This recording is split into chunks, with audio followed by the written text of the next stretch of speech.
Thank you all for being here. Excuse me. This class was brought to you by Robitussin.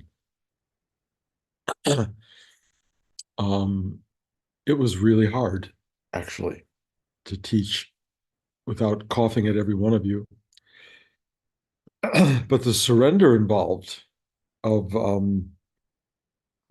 letting go of that tickle, of that urge, of that uh, thing that wanted to get in the way was very powerful because flow is more important than comfort. And allowing this connectivity to move forward was the guiding principle. And that's really what it always is. The service of the energy comes first, no matter what you're feeling or not feeling. You try to be available, and excuse me, I'm so sorry, but it really is powerful, and it acknowledges and recognizes each of you in your deepest being, and wants to connect to your radiance, to use a word that I've been using a lot recently.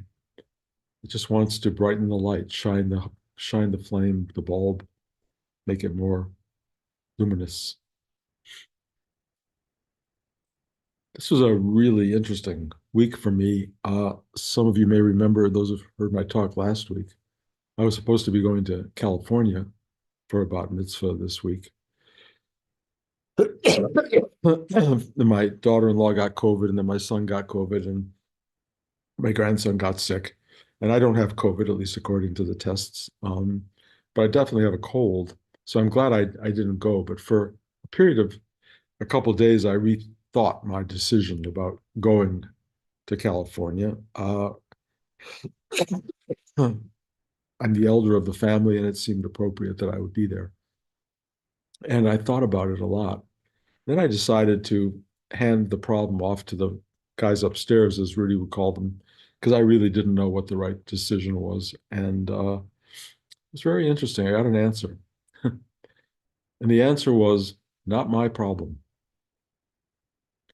And I got to tell you, that spoke deeply to me.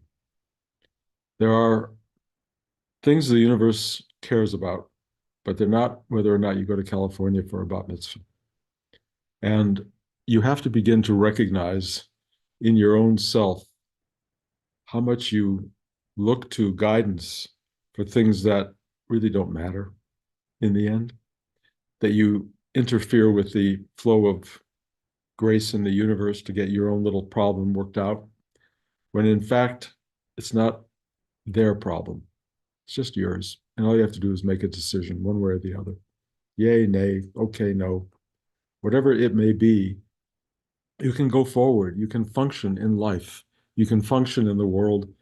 I would venture to say 99.3% of our decisions are probably not worth the time and effort of the universe to direct us. That doesn't mean we don't have moments that are real and where we don't really benefit from that connection.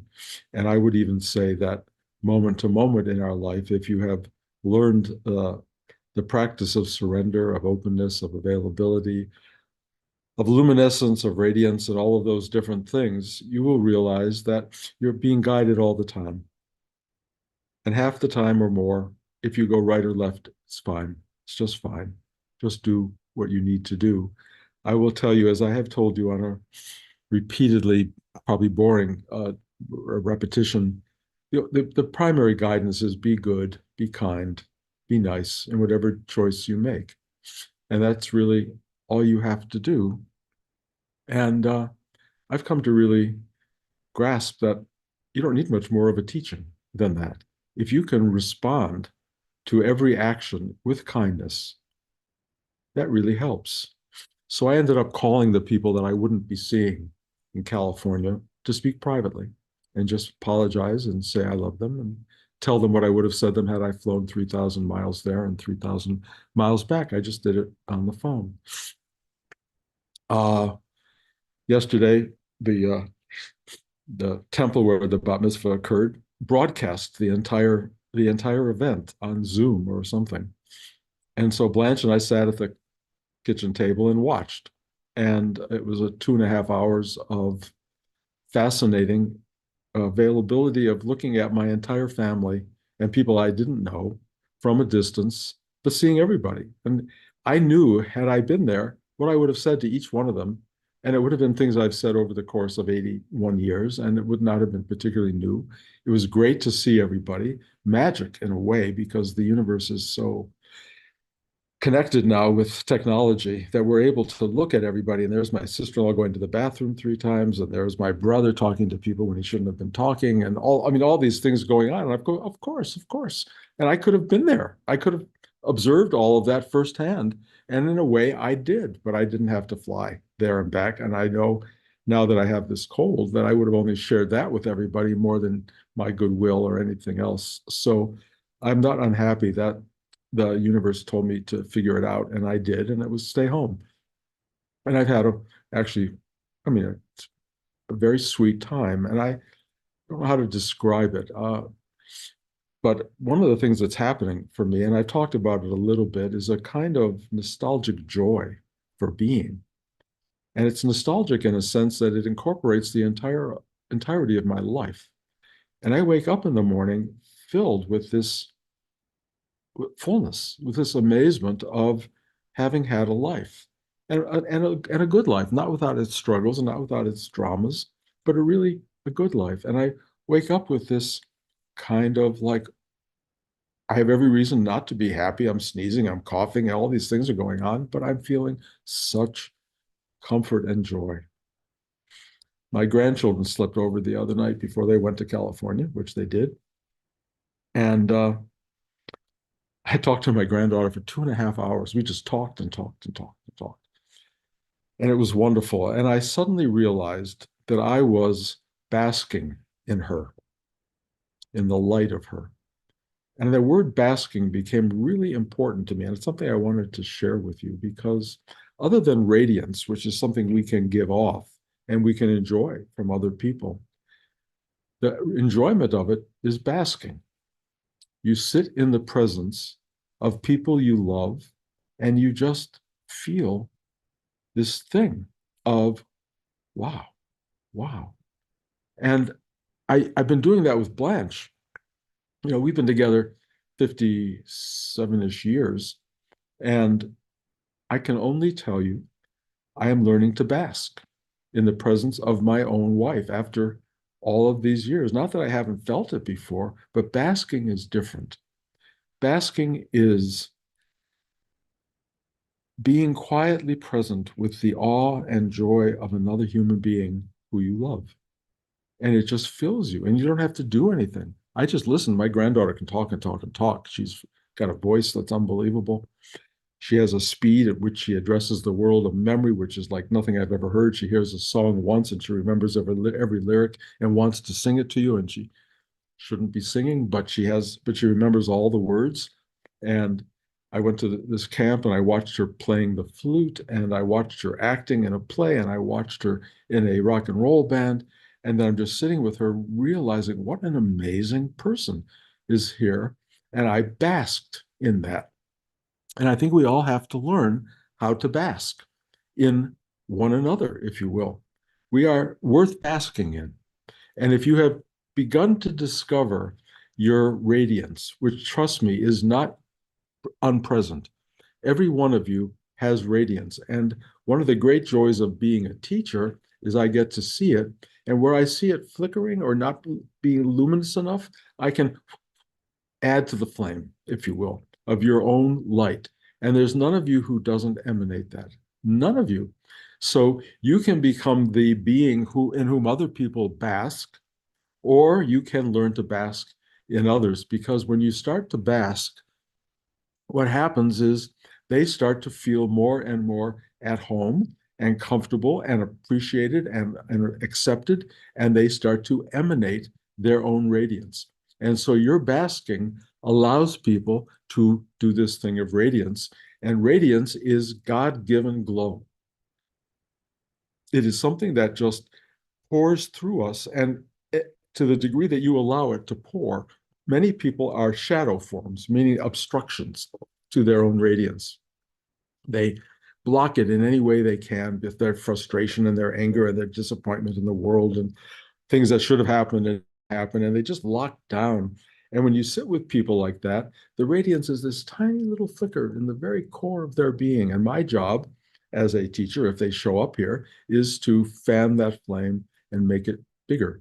Because in the end, every one of us is this extraordinary expression of something so brilliant and divine that it's not containable except by your own resistance and your own tightness and your own anger and your own hostile nature. And you have to go no to that. You have to ask for help to surrender to radiance, to yourself, to your deepest being. Because your deepest being is not hostile, it is not angry, it is not at war with the world. It is the opposite of that. It is lucky and grateful to be here if you can touch that note in yourself. But I woke up this morning with this incredible joy, purposeless. I mean, nothing creating it, just there. And I went downstairs and I started having breakfast and I looked at the news for a few minutes as I do on my computer, which is not always a wise thing, but it kind of tunes me in. And there are a lot of horrible things going on in the world, as you know. And I looked at that and I thought, well, what do I do with all this joy? What do I do with the happiness inside when there's so much suffering? And a line came up from Rudy. That's a great line. He said basically that their happiness and unhappiness are equal in the world. And when it's disappearing from large portions of society and large portions of people, it has to go somewhere. Why not to you? And it's not to come to you so you can bask and or even walk around proudly saying, I'm happy and you're not, because that's not the goal. It's the opposite. Is for all of that happiness to find a place to reside so you can radiate it back, so you can bring it back into life itself, not so that you can have it for you because there's no you there. I mean, that's the great revelation of spiritual evolution, that the you is this tiny little construct of narrative storytelling from the moment you were born that will, if you're lucky in your spiritual journey, get totally disintegrated. And all that will be there is this person that wakes up in the morning and goes, none of the story comes back, none of it. It's just not important. It's really not important. All that comes back is this 2-year-old, 4-year-old self that goes, oh, and it feels joy. And my children, when they were 2 years old and 4 years old, were nothing but expressions of joy. And my grandchildren were nothing but expressions of joy. And then what happens? You lock it down into this very difficult, angry space that doesn't have a way of knowing how to present itself to the world. It doesn't serve life. It doesn't serve anybody. And it certainly doesn't serve you. So, this simple practice that we have, this idea of take a breath inside, bring it into your heart chakra, hold it for 20 seconds, 10 seconds, ask for help to surrender, meaning let go of you. Let go of your story, of your drama, of your needs, all of that stuff. Let it go for 10 seconds, 20. Watch what happens. You ask for help to surrender, and something responds. And what does it do? It just goes, oh, it opens. It opens. And I've said this a billion times. It kind of invites you in. And you go inside and you just feel, oh, this feels nice. This is good. You pet your dog, you look at somebody on the street who's really sweet. Any one of these moments, they're just like that. But this is like when you're doing it for yourself. You just ask for help and it provides. It goes, okay, and it allows you in. And you can actually sit inside and bask in yourself. You can bask in you. Trust me, a lot of you think, oh, he's crazy. He doesn't never been in there before. He wouldn't want to sit in there for 2 minutes. Well, I go into every one of you every time I teach class. That's all I do. And I go into those spaces and I clean out the cobwebs and I get rid of the stuff that you keep recreating for some reason, but I get rid of it and I sit there and I bask in you. Trust me, each one of you is bask worthy. You really, truly are. And if you don't feel that, that's sad because you're the one who can get the most out of it. But I get out of it. I really get out of it. I come to this class and I'm the one who walks away with this, wow, I been present with this wonderful human being and with multiple human beings. You can do that. You can go inside, open yourself up and ask for help. And then you can take it deeper, as you know from the class. You can take it into your belly, into your sex chakra. You can move it around to the base of your spine and up to your head, and you can circulate it. And this whole being of you, not just your brain, not just your heart, your gut, every part of you gets filled with this flow of gratitude and joy and simplicity. And you wake up in the morning with that in place and you go, wow. And it has nothing to do with your story, with the things that happened or didn't happen or should have happened or might have happened. None of that. It's just there. It's just there. And you just sit down and you bask in you. And then when you sit with other people, you can bask in them. I had an interesting experience this week. A man I know who we've known since we first moved here, whose wife has passed away, but when we first moved here, invited us to live, not to live, but to come to see them and to have dinner at their home. And they welcomed us into the community here. But they're a very sweet family, very filled with drama of all their children. Everything, I mean, it goes on to this day. And but wonderful people. But I've never had a really real dialogue with this one person. And he invited me out for lunch the other day, and we don't do that very often, once a year maybe. And I went sure, and I decided to give him one of my books, and I signed an autograph and told him how grateful I was for his family welcoming Blanche and I into the community here. This is almost 25 years ago when we first came, and I brought him the book. And he's sitting across the table from me in one of the old restaurants Blanche and I have been going to for 25 years, kind of a deli. And he has a package, and it's my book. And he wants me to sign it. But I've already just brought him a book to sign. And there was this strange cross pollination. I said, well, you can give that away. I have this for you. And then he started telling me that he had read the book, which was kind of shocking. I had no idea. And so he opened up to this dialogue about life and spirituality and the journey that I had been on. And I realized he had been touched by it. And he had real questions about it. And he had so much to say about his own journey. And we sat at this table for almost 2 hours in this deli, and a luminescence arose, a kind of radiance arose, a kind of basking on both sides, all because, well, in a way, because I wrote the book and it opened the door to a dialogue that never wanted to happen before, was never able to happen. And there was this unbelievable gratitude and watching how life works. Not that I'm trying to tell all of you to write a memoir and give it to everybody, because that's not the answer, but there is a kind of showing up for people in a way where you can, in your quietude and basking, maybe open a door for something to be shared and said that creates a whole new dimension to a relationship, which is what happened to me with this man. A whole new relationship evolved after 25 years because we could talk in a way that we had never talked before. And this has happened on a number of occasions. Even the contractor for our house, we're putting in this elevator Tuesday, starting on it, asked me if I could take a copy of my book and write a thing to his brother who's having a birthday. And I said, sure. um, and did it. But also, again, the book opened up a doorway, which is more than a book. It's just your availability and openness to another person allows a kind of simplicity and a kind of trust and a kind of non-judgmental interaction with another person that is liberating and freeing and allows you to lift another person up because you have been available to them.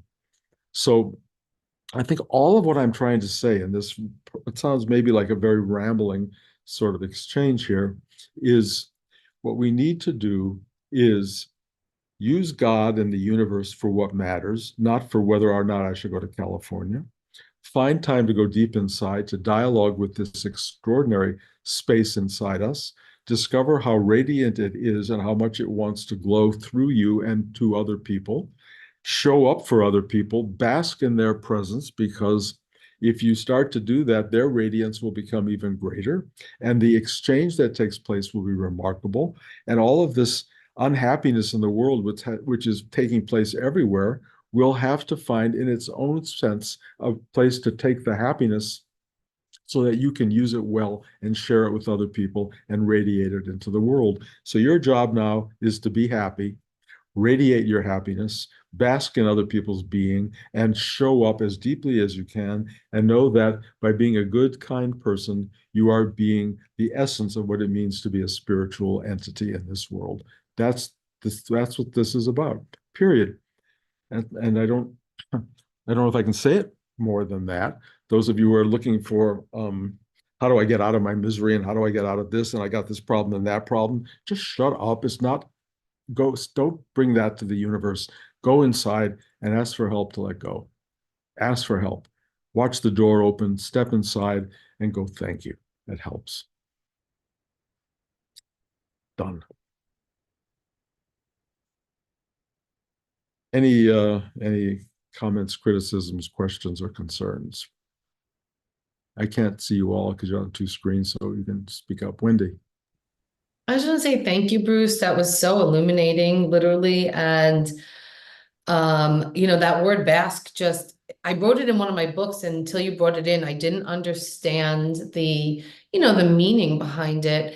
And thank you. I don't I just really am saying thank you. My daughter teaches fourth grade at an elementary school, and at the beginning of the summer, school's back again, but she said, I think I want to revamp and recreate my whole classroom look. She's like, what do you think? We could do a few things. I knew it was going to take the whole summer. I knew it was not going to be a few things.